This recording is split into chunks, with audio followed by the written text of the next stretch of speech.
أعوذ بالله من الشيطان الرجيم. بسم الله الرحمن الرحيم. يا أيها المزمل قم الليل إلا قليلا نصفه أو انقص منه قليلا أو زد عليه ورتل القرآن ترتيلا إنا سنلقي عليك قولا ثقيلا إن ناشئة الليل هي أشد وطئا وأقوم قيلا إن لك في النهار سبحا طويلا واذكر اسم ربك وتبتل إليه تبتيلا رب المشرق والمغرب لا إله إلا هو فاتخذه وكيلا واصبر على ما يقولون واهجرهم حجرا جميلا وذرني والمكذبين أولي النعمة ومهلهم قليلا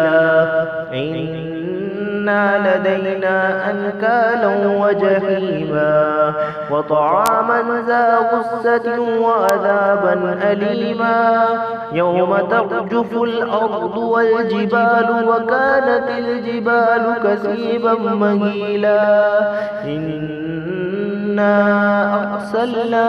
إليكم رسولا شاهدا عليكم كما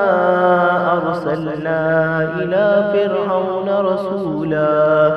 فعصى فرعون الرسول فأخذناه أخذا وبيلا فكيف تتقون إن كفرتم يوما يجعل الولدان شيبا السماء منفطر به كان وعده مفعولا إن هذه تذكرة فمن شاء اتخذ إلى ربه سبيلا إن ربك يعلم أنك تقوم أدنى من ثلثي الليل ونصفه وثلثه وطائفة من الذين معك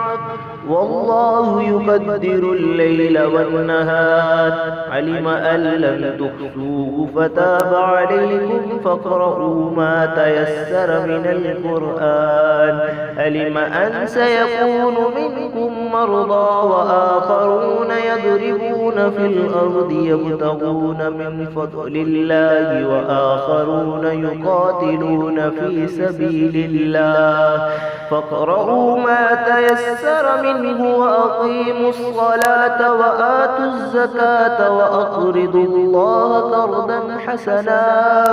وما تقدموا لأنفسكم من خير تجدوه عند الله هو خير وأعظم أجرا واستغفروا الله إن